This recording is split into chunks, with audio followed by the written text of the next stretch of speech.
ओम शांति। आज 27 अक्टोबर 2025 प्रातःमुरली। ओम शांति। बापदादा मधुबन। आज मिष्टि मिष्टि बाबा बोलছেন, मिष्टि বাচ্চারা, মন দুর্বল হওয়াও দেহ অভিমান, রাগ, অভিমান, কান্নাকাটি এসব হলো আসুরি সংস্কার।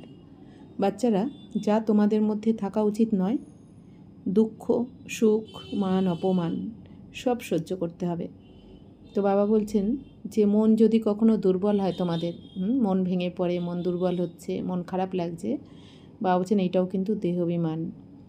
কেন? কারণ মন দুর্বল কখন হয়, মন খারাপ কখন হয়? যখন আমাদের ব্যর্থ চিন্তাভাবনা চলে, তাই না? এবার ব্যর্থ চিন্তাভাবনা চলছে মানেই তো দেহের দুনিয়ার কোনো ব্যক্তি বস্তুর সম্বন্ধেই ভাবছি, তার মানে দেহভানে এসে গেছি। তো এটাই বাবা বলছেন যে মন দুর্বল হচ্ছে মানে তো অবশ্যই দেহ অভিমান, তখন ওইটাও তোমার দেহভানে রয়েছে বলেই তো মন দুর্বল হলো। বাবা বলছেন যদি তুমি আত্মিক স্থিতিতে থাকো, আত্মার স্বধর্মে টিকে থাকো, তাহলে কিন্তু মন দুর্বল হওয়ার কোনো স্কোপই নেই। তো বাবা বলছেন রাগ করা, অহংকার করা, কান্নাকাটি এই সব কিছু হচ্ছে আসুরি সংস্কার। বাবা বলছেন কারণ আত্মা নিজ গুণে কি সুখস্বরূপ, শান্তস্বরূপ, প্রেমস্বরূপ। তো বাবা এখন কি বলছেন যে বাচ্চারা, তোমাদের মধ্যে কি থাকা উচিত নয়? দুঃখ, সুখ, মান, অপমান এই সব কিছু বাবা বলছেন কি সহ্য করতে হবে। বাবা বলছেন এখন যাই আসুক না কেন, এই জন্য বাবা আমাদের সহনশক্তি দিয়েছেন যে সুখ, দুঃখ, মান, অপমান কেন আসে, আমাদের কার্মিক অ্যাকাউন্ট অনুযায়ী আসবে। এই জন্য বাবা বলছেন সব কিছু এখন তোমাদের অন্তিম জন্মে একটু সহ্য করতে হবে আর খুশিতে থাকতে হবে।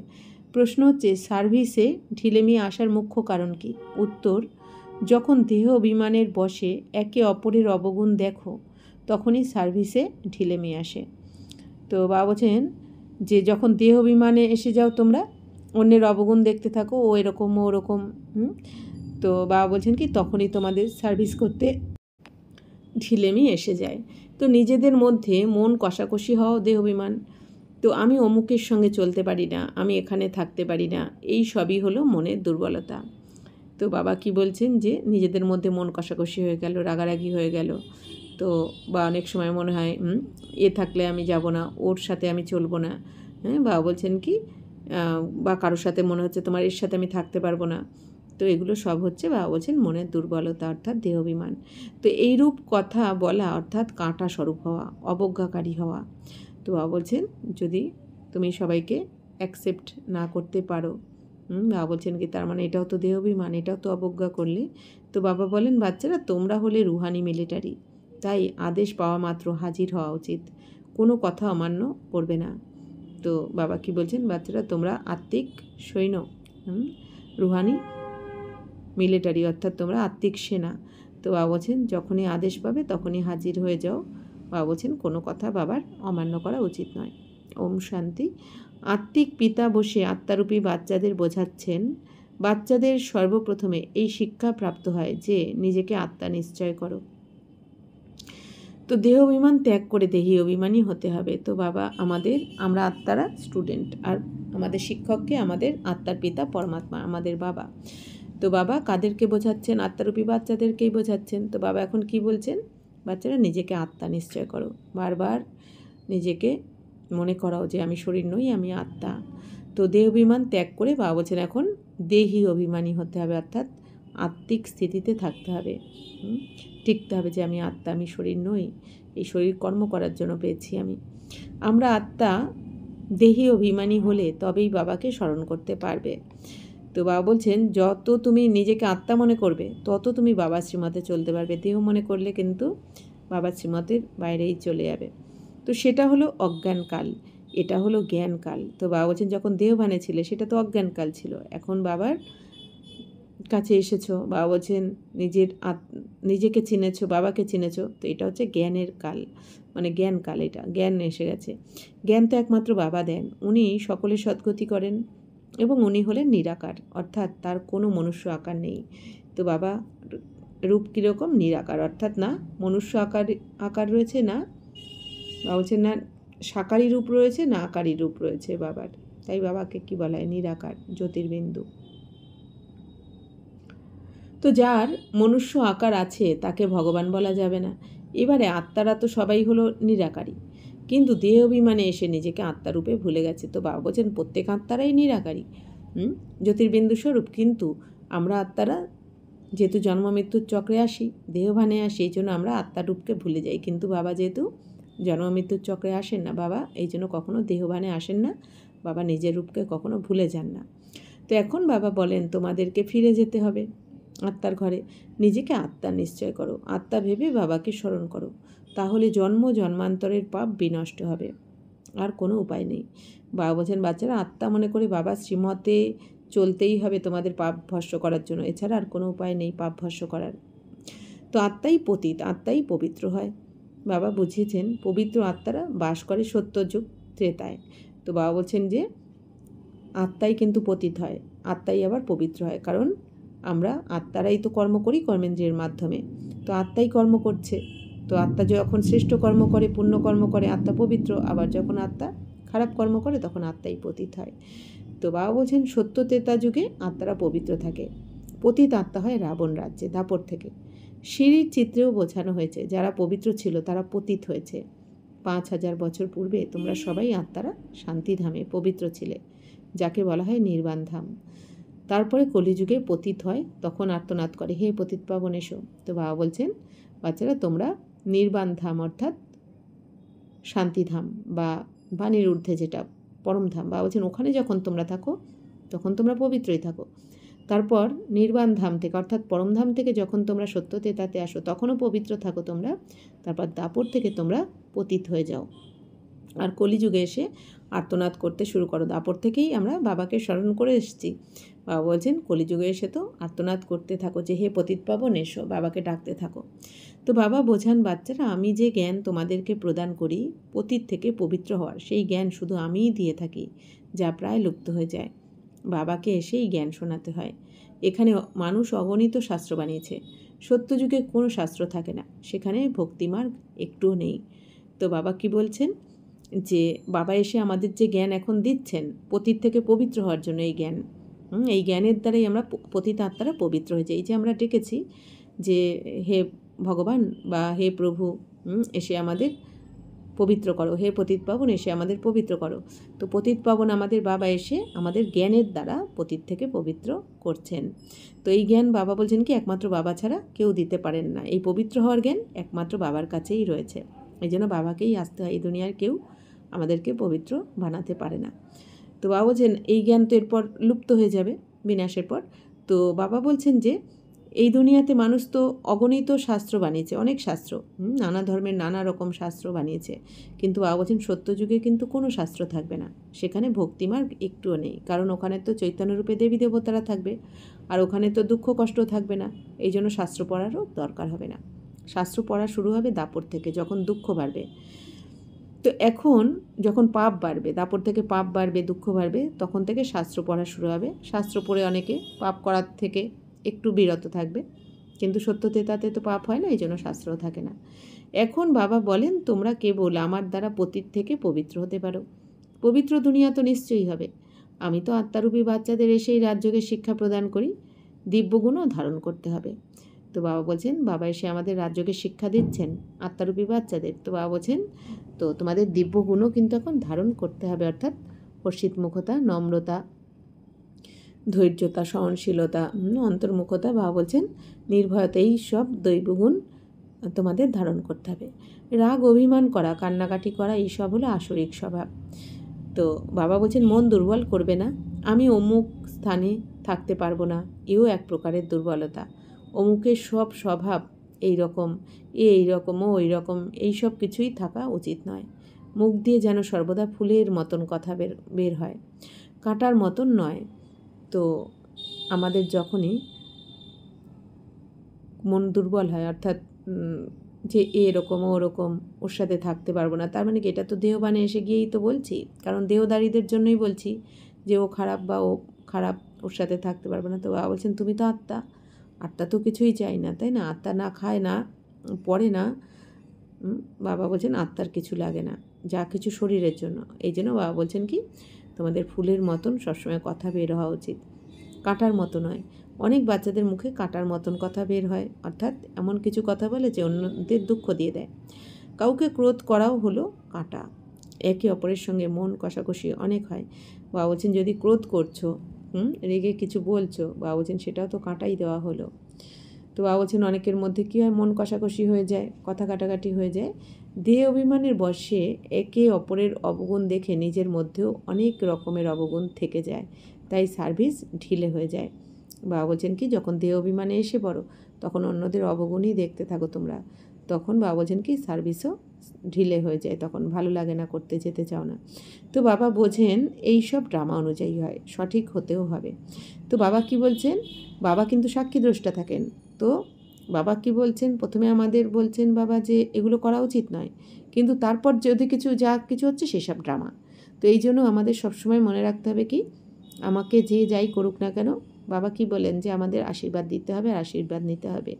যে যাই দিক, যে যাই করুক, আমাদের সাথে কেউ খারাপ করছে, খারাপ ব্যবহার করছে, মান অপমান যাই করুক না কেন, তার মানে আমারই দিয়ে আসাটা আমাকে ফেরত দিচ্ছে, কার্মিক অ্যাকাউন্ট যুক্ত হচ্ছে।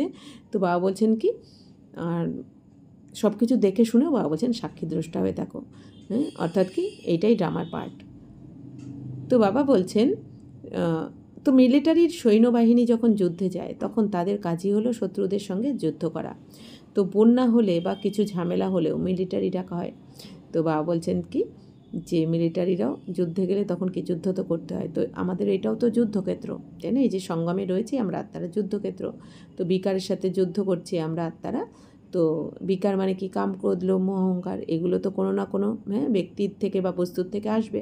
তো আমাদের যুদ্ধ করতে হবে আর জয়লাভ। যে যোদ্ধা, সবসময় মনে রাখতে হবে, যে যোদ্ধা কখনো কিন্তু ভয় পায় না, যে যোদ্ধা সে কিন্তু নির্ভয় থাকে, তাই না? আর আরেকটা কথা মনে রাখতে হবে যে ড্রামা কল্যাণকারী, যা কিছু হচ্ছে ড্রামা কল্যাণকারী।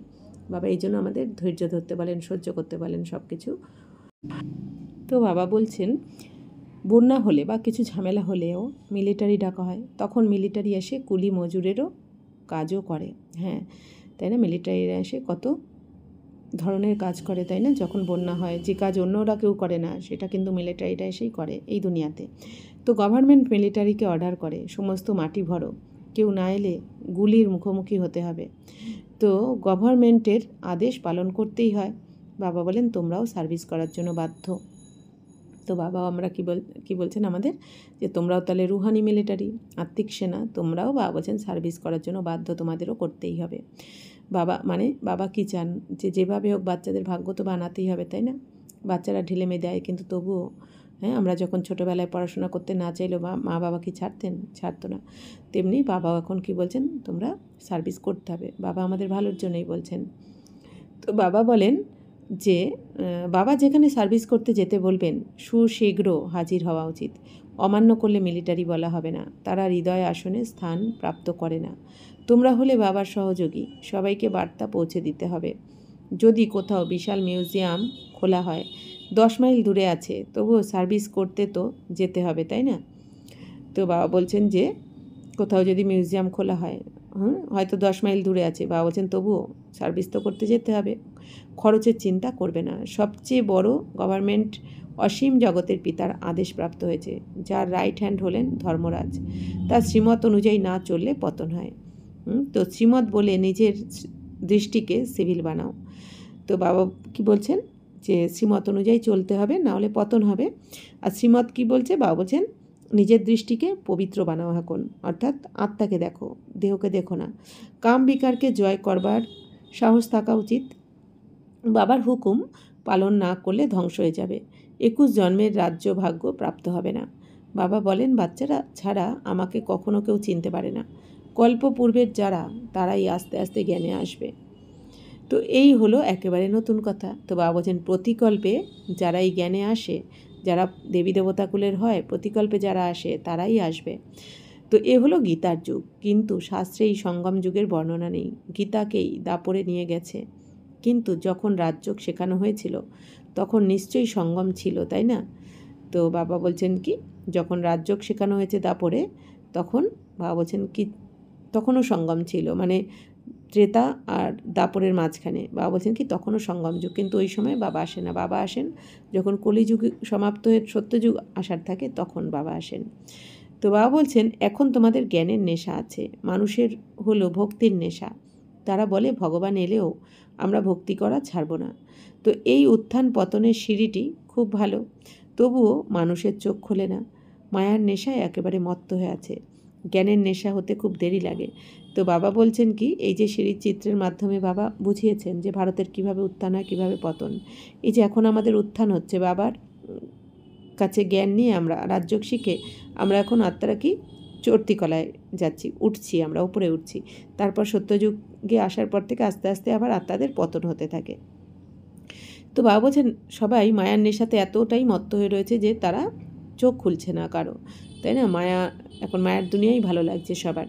তো বাবা বলছেন কি, মানে অল্পকালের সুখের পেছনেই সবাই ছুটছে। তো বাবা বলছেন জ্ঞানের নেশা হতে তো একটু সময় লাগে, দেরি লাগে। প্রথমে তো দিব্য গুণও চাই। বাবার কোনো আদেশ দিলে কখনো না বলবে না। তো বাবা বলছেন যে আমি করতে পারবো না। বাবা বলছেন এ কথা যদি বলো তাহলে কি বলা হবে? একেই বলা হয় অবজ্ঞাকারী। যদি শ্রীমত প্রাপ্ত হয় এমন করতে হবে, তো তখনই বুঝতে হবে যে এই হলো শিব বাবার শ্রেষ্ঠ মত। তিনি হলেন সদ্গতি দাতা। দাতা কখনো উল্টো মতামত দেবেন না। বাবা বলেন আমি এনার অনেক জন্মের অন্তে এসে প্রবেশ করি, অর্থাৎ ব্রহ্মা বাবার অনেক 84তম জন্মের অন্তিম জন্ম ব্রহ্মা বাবার আত্মা। তো বাবা বলছেন এই ব্রহ্মা বাবার শরীরে বাবা এসে প্রবেশ করেন। তো লক্ষ্মী এনার চেয়েও উঁচুতে স্থান অর্জন করে। তো গায়নও আছে, নারীদের আগে রাখা হয়, প্রথমে লক্ষ্মী তারপরে নারায়ণ, যথা রাজা রানী তথা প্রজা। তো বাবা বলছেন কি নারীদের আগে রাখা হয়, তো গায়ন আছে এই জন্য আগে কি লক্ষ্মী নারায়ণ, তাই না? বাবা বলছেন কি তো রাধা কৃষ্ণ বলা হয়। তো এই জন্য বাবা বলছেন যে তোমাদেরও এমন শ্রেষ্ঠ হতে হবে। এই সময়ে সম্পূর্ণ দুনিয়ার হলো রাবণ রাজ্য, সবাই বলে রামরাজ্য চাই। তো বাবা বলছেন এই দুনিয়াতে এত দুঃখ, সবাই রামরাজ্য চাইছে, রামরাজ্য মানে সুখের দুনিয়া। তো এখন হলো সঙ্গম যুগ। যখন এই লক্ষ্মীনারায়ণের রাজত্ব ছিল তখন রাবণ রাজ্য ছিল না, সত্যযুগে। তাহলে চেঞ্জ হলো কিভাবে সে কথা কেউ জানে না। যে লক্ষ্মীনারায়ণের রাজত্ব রাবণ রাজ্যে কী করে পরিণত হলো এটা কেউ জানা নেই কারো। তো সবাই ঘোর অন্ধকারে আছে, তারা ভাবে কলিযুগ এখন শিশু হামা দিয়ে চলছে। তো সবাই বলে থাকে কি যে কলিযুগের আয়ু 4,32,000 বছর, আর এখনও 40,000 বছর বাকি আছে কলিযুগের শেষ হতে। তো তাই মানুষ ঘোর নিদ্রায় ঘুমিয়ে আছে। এই রুহানি নলেজ, অর্থাৎ এই আত্মার নলেজ, জ্ঞান, অর্থাৎ আধ্যাত্মিক জ্ঞান আত্মিক পিতা এসে আত্মাদের প্রদান করেন, রাজযোগের শিক্ষাও দেন। তো বাবা বলছেন বাবা এসে তোমাদের আধ্যাত্মিক আত্মার জ্ঞানও দেন, আত্মা পরমাত্মার, আর রাজযোগেরও শিক্ষা দেন। অর্থাৎ তোমাদের বাবা বলছেন তোমরা আত্মাদেরকে কর্মেন্দ্রিয়ের ওপর রাজত্ব করতেও শেখান বাবা। কৃষ্ণকে আত্মিক পিতা বলা হবে না। কৃষ্ণ এমন বলবেন না যে হে আত্মারূপী বাচ্চারা, এই কথাও লেখা উচিত আধ্যাত্মিক জ্ঞানে ভরপুর আত্মিক পিতা আধ্যাত্মিক জ্ঞান আত্মারূপী বাচ্চাদের প্রদান করেন। তো বাবা কি বলছেন যে এটাও লিখে দাও যে এই আধ্যাত্মিক জ্ঞান আত্মিক পিতা এসে দিচ্ছেন বাচ্চাদেরকে। বাবা বোঝান দুনিয়ার সব মানুষ হলো দেহাভিমানী, সবাই দেহই ভাবছে নিজেকে এই দুনিয়াতে, দেহের অহংকারে রয়েছে, নিজের পদ পজিশান, টাকা পয়সা এইসবের অহংকারে রয়েছে। আমি আত্মা এই কথা কেউ জানে না। বাবা বলেন কারো আত্মা বিলীন হয় না, অর্থাৎ কোনো আত্মা বাবা বলছেন কি পরমধামে গিয়ে বিলীন হয়ে যায় না, ব্রহ্মতত্ত্বতে গিয়ে বিলীন হয়ে যায় না, কারণ আত্মা অমর, ওই আত্মাই আবার আসে। তো বাচ্চারা এখন তোমাদের বোঝানো হয় বিজয়া দশমী, দীপাবলি ইত্যাদি কি। তো মানুষ তো যা কিছু পূজা অর্চনা করে সবই অন্ধবিশ্বাসের বশে, যাকে পুতুল পূজা বলা হয়, পাথর পুজো বলা হয়। তো বাবা বলছেন বিজয়া দশমী অর্থাৎ আমরা আত্মারা এখন বিকারের ওপর বিজয় লাভ করছি, আর দীপাবলি অর্থাৎ আমাদের আত্মার জ্যোতি বাবা জ্ঞান ঘৃত ঢেলে আত্মার জ্যোতি জাগৃত করেছেন এখন। তো বাবা বলছেন যে কিন্তু এই দুনিয়াতে তো সবাই কি পুতুল পূজা করা হয়, পাথর পূজা। এখন তোমরা পারস বুদ্ধি হয়েছো, তাই পাথর পুজো করতে পারো না। তো বাবা এখন কি বলছেন বাচ্চারা তোমাদের তো এখন পবিত্র বুদ্ধি হয়ে গেছে, তোমাদের বুদ্ধির তালা খুলে গেছে, তো পাথর পুজো এখন তোমরা করতে পারো না। কারণ বাবা বলছেন কি যে এই যে এত ভক্তি করছে সবাই, ভক্তি করেও কী হয়েছে, নিচেই তো নেমেছে, তাই না? তো এখন বাবা বলছেন কি এই গানের দ্বারাই তোমাদের সদ্গতি হচ্ছে, ভক্তি করে তো সদ্গতি হয়নি। তো চিত্রের সামনে মাথা নোয়ায়, কিছুই বোঝে না, যদিও তারা বলে জ্ঞান ভক্তি ও বৈরাগ্য। জ্ঞান অর্ধকল্প চলে, তারপরে ভক্তি আরম্ভ হয়। তো বাবা বলছেন জ্ঞান ভক্তি আরো বৈরাগ্য, জ্ঞান অর্থাৎ সত্যতেতা, ভক্তি মানে দাপরকলি, বৈরাগ্য মানে সঙ্গম যুগে। তো সত্যতেতা জ্ঞান মানে কি এই যে এখন আমরা সঙ্গম যুগে বাবার থেকে জ্ঞান নিয়ে আমরা জ্ঞানের সংস্কার ভরে আমরা স্বর্গে যাব। তো এই জ্ঞানের প্রালব্ধই ভোগ করবো আমরা সত্যতে, তাতে এই জন্য বলা হয় জ্ঞান। তারপর দাপর থেকে আবার সবাই দেহভানে এসে সবাই পাপকর্ম শুরু করবে, বিকর্ম শুরু করবে। এই জন্য তখন থেকে ভক্তি শুরু হবে দুঃখ আসার ফলে। তারপরে এখন সঙ্গমে এসে আবার আমাদের ভক্তি থেকে বৈরাগ্য এসে যায়। যখন বাবাকে পেয়ে যাই, বাবাকে আমাদের ভগবানকে পেয়ে যাই, বাবা বলছেন কি তখন তোমরা সব কিছু যখন জ্ঞান এসে যায় তখন ভক্তি থেকে বৈরাগ্য এসে যায়। তো এখন তোমরা জ্ঞান প্রাপ্ত করো, তখন ভক্তির প্রতি বৈরাগ্য এসে যায়। এই দুনিয়ায় পরিবর্তন হয়। কলিযুগে ভক্তি রয়েছে, বাবা বলছেন কলিযুগে তো ভক্তি, তাই না? এখন সঙ্গমে হচ্ছে জ্ঞান। তো সত্যযুগে ভক্তি থাকে না, সেখানে হলেই পূজ্য। বাবা বলেন বাচ্চারা তোমরা মাথা নত কেন করো? অর্ধকল্প তোমরা মাথা নত করেছো, টাকা পয়সা খরচ করেছো, প্রাপ্তি হয়নি কিছুই। তো মায়া একেবারে মুন্ডন করেছে, তো কাঙাল করেছে। পরে বাবা এসে সকলের মাথা ঠিক করছেন। তো বাবা বলছেন বাচ্চারা মায়া এসে তোমাদের মাথা মুড়িয়ে নিয়েছে, তাই না? কাঙাল করে দিচ্ছে। এখন বাবা এসে তোমাদের বুদ্ধির তালা খুলছেন, বাবা মাথা ঠিক করেছেন, যে সব কিছু বুঝিয়েছেন যে কী সত্য আর কী মিথ্যা।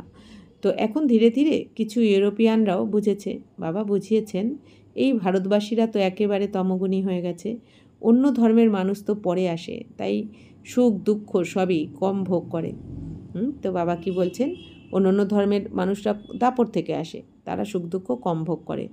ভারতবাসীর তো সুখ দুঃখ সবই বেশি। তো শুরুতে প্রচুর বিত্তশালী একদম বিশ্বের মালিক হয়ে থাকে। বাবা বলছেন সত্যযুগে তোমরা সবাই কী ছিলে? সব থেকে বিত্তশালী ছিলে, বিশ্বের মালিক। তো অন্য ধর্মের মানুষ কেউ প্রথমে বিত্তবান থাকে না, কিন্তু বাবা বলছেন কি দাপর থেকে যে অন্য ধর্মের সবাই আসবে তারা কিন্তু প্রথমেই বিত্তবান হবে না, পরে বৃদ্ধি হতে হতে বর্তমানে বিত্তবান হয়েছে। এখন সবচেয়ে ভিখারি হয়েছে ভারত, অন্ধ শ্রদ্ধাগ্রস্ত হয়েছে ভারত। ড্রামায় ফিক্স আছে। তো বাবা বলছেন যা যা কিছু হয়েছে সত্যযুগ থেকেই কলিযুগ অবধি সব কিছু ড্রামাতে ফিক্স। বাবা বলেন আমি যাকে স্বর্গ বানাই সেই নরকে পরিণত হয়েছে। মানুষ বানর বুদ্ধি হয়ে গেছে। তো বাবা বলছেন কি বানরের মতো বুদ্ধি মানে কি, বানরদের যেমন সব রকমের বিকার থাকে, তাই না? বানরদের মধ্যে যেমন কাম বিকার থাকে, তেমনি লোভও থাকে, ক্রোধও থাকে, মোহও থাকে। বানরের এত লোভ থাকে যে বানররা কী করে, যে হাতে খাবার নেবে, পায়ে নেবে, মুখে নেবে। আর মোহ এত থাকে যে মরা বাচ্চাকে নিয়েও ঘুরে বেড়ায়। এই জন্য বাবা বলছেন কি তোমাদেরও বানরের মতো বুদ্ধি, মানে মোহ লোভেতে ভরপুর। তো বাবা বলছেন তো তোমাদের মানুষ এখন বানর বুদ্ধি হয়ে গেছে, তাদেরকে আমি এসে মন্দিরের যোগ্য বানাচ্ছি, দেবী দেবতার যোগ্য বানাচ্ছি। বিকার হলো খুব কঠিন। তো ক্রোধ অনেক থাকে, তোমাদের মধ্যে ক্রোধ একেবারেই থাকা উচিত নয়। খুব মিষ্টি শান্ত অতি মিষ্ট স্বভাবের হও।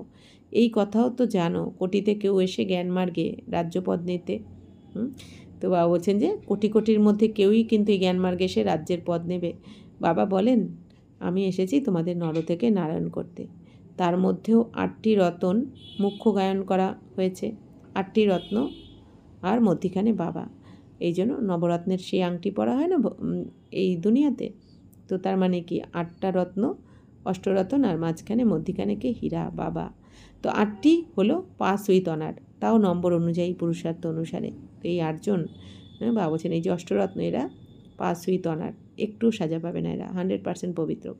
তো দেহাভিমান ভঙ্গ করতেই খুব পরিশ্রম লাগে, দেহবোধ বা অনুভূতি যেন একেবারেই মিটে যায়।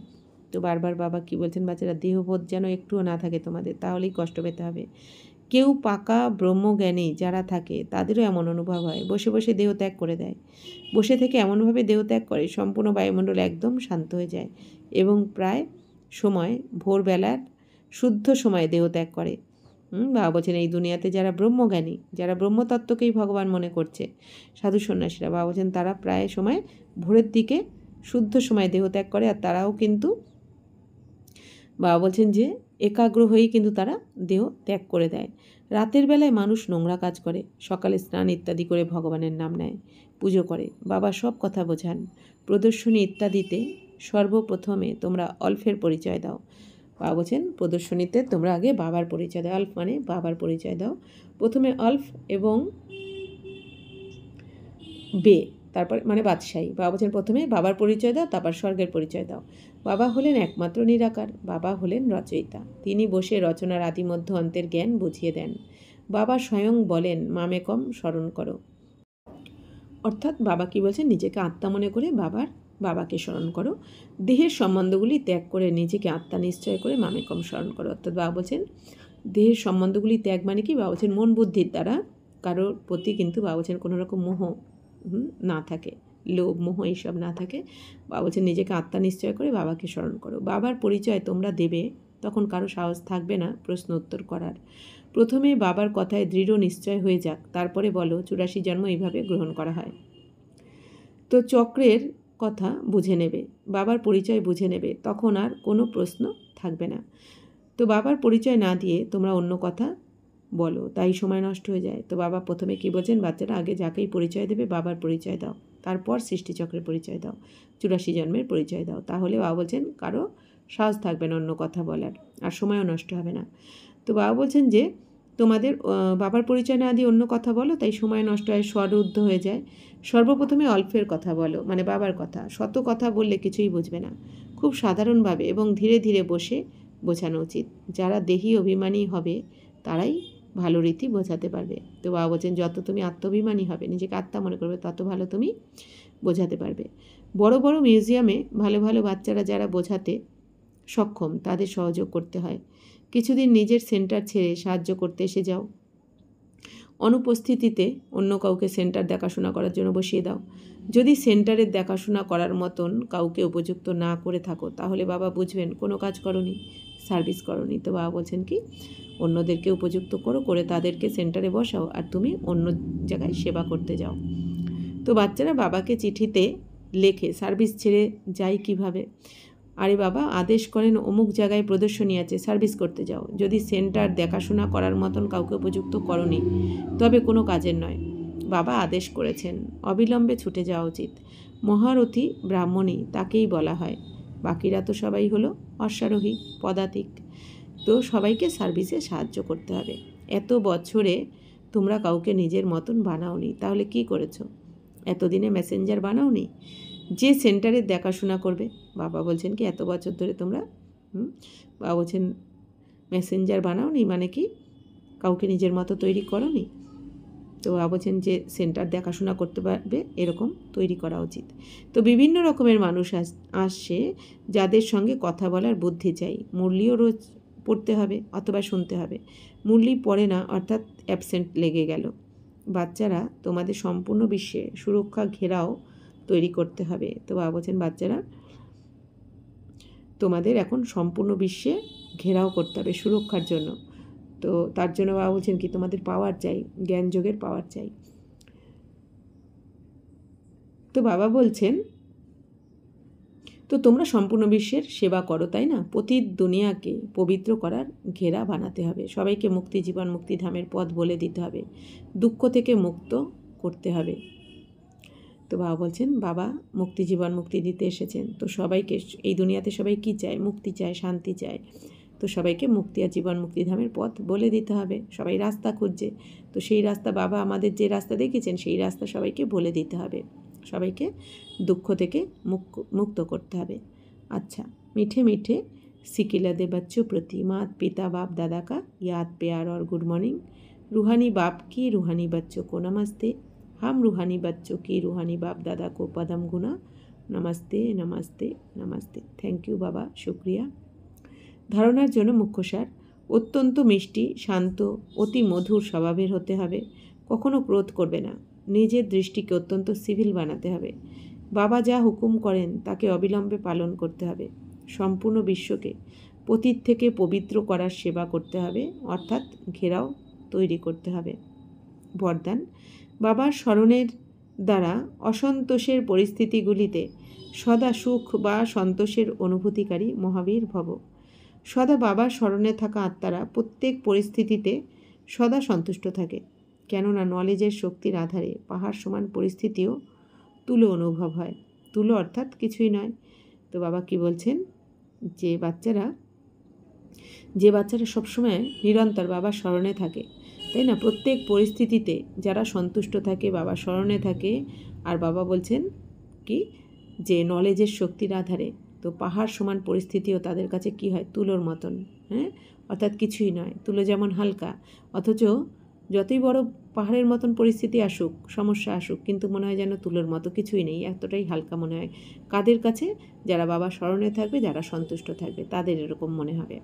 তো যদি পরিস্থিতি অসন্তোষের হয়, দুঃখের ঘটনা হয়, কিন্তু দুঃখের পরিস্থিতিতেও সুখের স্থিতি থাকে, তখন বলা হবে মহাবীর। তো বাবা বলছেন, পরিস্থিতি যদি এমন আসে, ধরো অসন্তুষ্টর পরিস্থিতি আসলো, দুঃখের ঘটনা ঘটলো, কিন্তু বাবা বলছেন যতই দুঃখের পরিস্থিতি আসুক না কেন, হ্যাঁ, বাবা বলছেন দুঃখের পরিস্থিতিতেও যদি সুখের স্থিতি থাকে, তোমার মন বুদ্ধি যদি খুশিতে নাচতে থাকে, তবেই বলা হবে মহাবীর। তো যা কিছু হয়ে যাক, নাথিং নিউ এর সাথে সাথে বাবার স্মৃতির দ্বারা সদা একরস স্থিতি থাকতে পারে, আর দুঃখ অশান্তির ঢেউ আসবে না। বাবা বলছেন যা কিছুই হয়ে যাক না কেন, কারণ এখন বাবা বলছেন বিনাশ এখন কাছাকাছি চলে এসেছে। বাবা বলছেন কি এখন তো একদম লাস্ট সময় চলছে, তো অনেক কিছুই হতে পারে। তো বাবা বলছেন যা কিছুই হয়ে যাক, সবসময় মনে রাখতে হবে কি নাথিং নিউ, কোনো দৃশ্যই নতুন হচ্ছে না, অনেকবার হয়েছে, আবার আরেকবার রিপিট হচ্ছে এখন। তো বাবা বলছেন এই নাথিং নিউ এর পার্ট পাক্কা করে বাবা বলছেন তার সাথে সাথে তোমাদের এই স্মৃতির দ্বারা সবসময় একরস স্থিতি থাকতে পারে, অর্থাৎ একরস মানে কি এক বাবা, দ্বিতীয় কেউ নয়, যা কিছুই হয়ে যাক না কেন। আর বাবা বলছেন কি দুঃখ অশান্তির ঢেউ তাহলে কী হবে, তোমাদের মধ্যে আসবে না। যত তোমরা বাবার স্মরণে থাকবে, সন্তুষ্ট থাকবে, একরস স্থিতিতে থাকবে, বাবা বলছেন তাহলে দুঃখ অশান্তির ঢেউ আসবে না। স্লোগান: নিজের দৈবী স্বরূপ সদা স্মৃতিতে থাকলে কারোর ব্যর্থ নজর যেতে পারবে না। বাবা বলছেন নিজেকে সবসময় দৈবী স্বরূপে দেখো, সবসময় মনে রাখো যে আমি কি ব্রাহ্মণ সো ফরিস্তা সো দেবী দেবতা, অর্থাৎ দৈবী স্বরূপকে সবসময় বাবা বলছেন স্মৃতিতে ইমার্জ রাখো, তাহলে কারোর ব্যর্থ বা অপবিত্র দৃষ্টি তোমার প্রতি যাবে না। ওম শান্তি।